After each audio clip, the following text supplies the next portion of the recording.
Crime world প্রতিদিন দুপুর 12টায় শুধুমাত্র আর+ গোল্ডে। আজ গোটা দেশের নজর রয়েছে সংসদ ভবনের দিকে, কারণ প্রধানমন্ত্রী নরেন্দ্র মোদীর সঙ্গে বাংলার মুখ্যমন্ত্রী মমতা বন্দ্যোপাধ্যায়ের সাক্ষাৎ। বঞ্চনা ইস্যুতে সরব হবেন মুখ্যমন্ত্রী মমতা বন্দ্যোপাধ্যায়। তার সঙ্গে অভিষেক বন্দ্যোপাধ্যায় যেমন ইতিমধ্যেই পৌঁছে গিয়েছেন সংসদ ভবনে, সঙ্গে আরও 10 জন সাংসদও গিয়েছেন। সব মিলিয়ে আজকের এই হাই ভোল্টেজ বৈঠক, সেই বৈঠকে নজর থাকবে তবে কোন কোন বিষয় নিয়ে আলোচনা হতে পারে, 24 লোকসভা নির্বাচনের আগে কতটা ফ্যাক্টর হতে পারে আজকের এই বৈঠক, আমরা কথা বলবো। আমাদের group editor in chief Ritabrata Bhattacharya রয়েছে আমাদের সঙ্গে টেলিফোন লাইনে। ঋতব্রত দা, দেখো জুলেখা, আজকে বৈঠক রাজ্যের পক্ষে খুবই গুরুত্বপূর্ণ। তার কারণ রাজ্যের যে আর্থিক অবস্থা এই মুহূর্তে এবং ফেডারেল স্ট্রাকচারে কেন্দ্র সরকারের অর্থ না পেলে, অর্থাৎ বরাদ্দ যে অর্থ পশ্চিমবঙ্গের জন্য রয়েছে তাকে প্রাপ্য অর্থ বলা হচ্ছে, সেই অর্থ না পেলে রাজ্য পরিষেবা, রাজ্যের বিভিন্ন পরিষেবা, বিভিন্ন যে স্কিম রয়েছে সেই স্কিমগুলোতে যাতে মানুষ উপকৃত হন সেইগুলি কিন্তু খুব খারাপ অবস্থায় রয়েছে। অর্থাৎ আর্থিক একটা দৈন্যতা রয়েছে। এবং আমাদের যা এখন, বিশেষ করে জিএসটি হয়ে যাওয়ার পর আমাদের যা এখন এই মুহূর্তে গোটা ভারতবর্ষের যে সরকারি বিভিন্ন প্রকল্পের টাকা, সে টাকা কেন্দ্র বরাদ্দ টাকা যদি না পাওয়া যায় তাহলে রাজ্যের পক্ষে প্রায় অসম্ভব এই সমস্ত বিভিন্ন জনমুখী যেসব কর্মসূচি রয়েছে, স্কিম রয়েছে, সেগুলোকে চালিয়ে নেওয়া। সুতরাং মূলত রাজ্যের যে প্রাপ্য টাকা, সেই প্রাপ্য টাকাই রাজ্য চাই, এই বিষয়ে কোনো সন্দেহ নেই। এবং এটি মূল এজেন্ডা, এ বিষয়েও কোনো আমরা সন্দেহ প্রকাশ করতে পারি না। তার কারণ এই মুহূর্তে রাজ্যে সেই অর্থটা, অর্থাৎ তাদের যে প্রাপ্য অর্থ, সেই অর্থটা দরকার। সেটা 100 দিনের কাজ থেকে শুরু করে বিভিন্ন প্রকল্পের যে অর্থ, সেখান থেকেই যোগান হবে।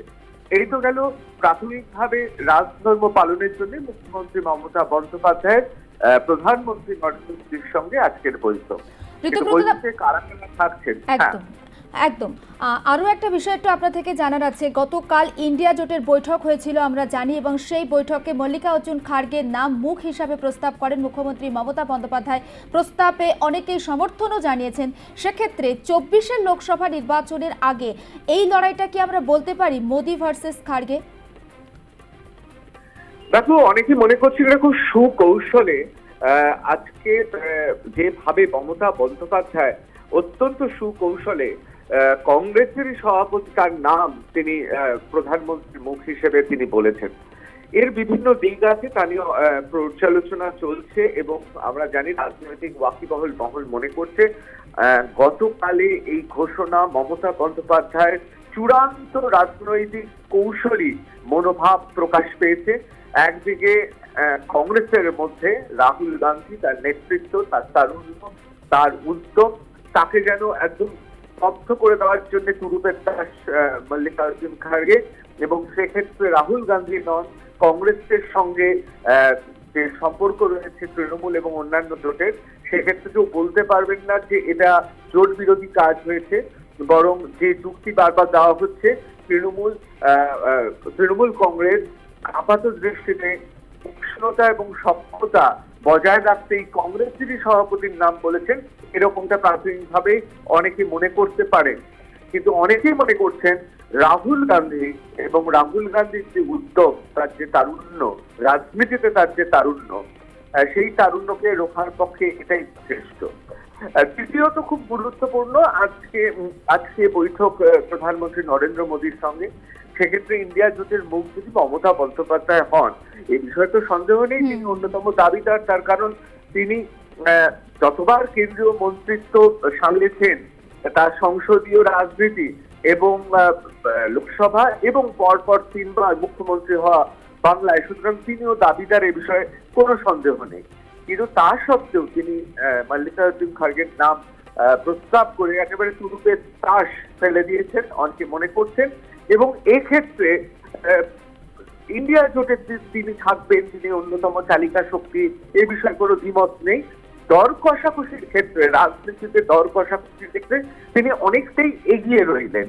কিন্তু এটা আমরা জানি যে আর্যাবর্তে এই মুহূর্তে যা অবস্থা রয়েছে এবং যেরকম উত্তর ভারতে ভারতীয় জনতা পার্টি গত বিধানসভা নির্বাচন, মানে আমি বলবো যে এই 5টি বিধানসভা নির্বাচনের মধ্য দিয়ে বিশেষ করে উত্তর ভারতের 4টি বিধানসভা 3টি বিধানসভাতে যে ফল করেছে, তারপরে বিরোধী জোটের কারোর মুখ, এবং সেই মুখটা যদি মমতা বন্দ্যোপাধ্যায়ের মতো ক্যারিজমেটিক নেতৃত্ব না হয়, তাহলে তার মুখ কতটা গুরুত্বপূর্ণ এবং কতটা সেই নামটা ভাসিয়ে ফায়দা পাবে বিরোধী জোট, তা নিয়ে কিন্তু সন্দেহ থাকে। কিন্তু মমতা বন্দ্যোপাধ্যায় অর্থাৎ তৃণমূল কংগ্রেসের সুপ্রিমো, তিনি কিন্তু এক ঢিলে দু পাখি মারলেন। একদিকে জোটের ঐক্যের বার্তা দিলেন, উষ্ণতার বার্তা দিলেন আপাত দৃষ্টিতে কংগ্রেসের সঙ্গে। অন্যদিকে রাহুল গান্ধী অর্থাৎ কংগ্রেসের সভাপতি না হলেও যিনি মুখ, সেটা তো আর বলতে কোন রকম বাধা নেই, এবং নিঃসন্দেহে রাহুল গান্ধী কংগ্রেসের এই মুহূর্তে আমাদের সঙ্গে যোগাযোগ বিচ্ছিন্ন হয়ে গিয়েছে। আমরা কথা বলছিলাম, আমাদের গ্রুপ এডিটর ব্রত ভট্টাচার্য ছিলেন আমাদের সঙ্গে টেলিফোন লাইনে। এবং একদিকে যখন আজকে প্রধানমন্ত্রী নরেন্দ্র মোদীর সঙ্গে তৃণমূল সুপ্রিমো মমতা বন্দ্যোপাধ্যায়ের বৈঠক যথেষ্ট তাৎপর্যপূর্ণ, পাশাপাশি গতকাল অশোকা হলে আমরা দেখেছিলাম ইন্ডিয়া জোটের বৈঠক ছিল। সেই বৈঠকে মুখ হিসাবে, ইন্ডিয়া জোটের মুখ হিসাবে খাড়গের নাম প্রস্তাব করেন তৃণমূল সুপ্রিমো, এবং খাড়গেকে প্রধানমন্ত্রী পদপ্রার্থী করানোর দাবি তুলেছিলেন তিনি। যদিও তার সেই বক্তব্য শোনার পর খাড়গের তরফ থেকেও প্রতিক্রিয়া পাওয়া যায়। তিনি জানান, যদি নাই জিততে পারি তাহলে পদ নিয়ে কি হবে, আগে জিতি পরে ভাবা যাবে। কিন্তু সুকৌশলে অনেকেই মুখ্যমন্ত্রী মমতা বন্দ্যোপাধ্যায়, বাংলার মুখ্যমন্ত্রী মমতা বন্দ্যোপাধ্যায়, তৃণমূল সুপ্রিমো মমতা বন্দ্যোপাধ্যায়ের এটাকে একটা মাস্টার স্ট্রোক বলেই মনে করছেন।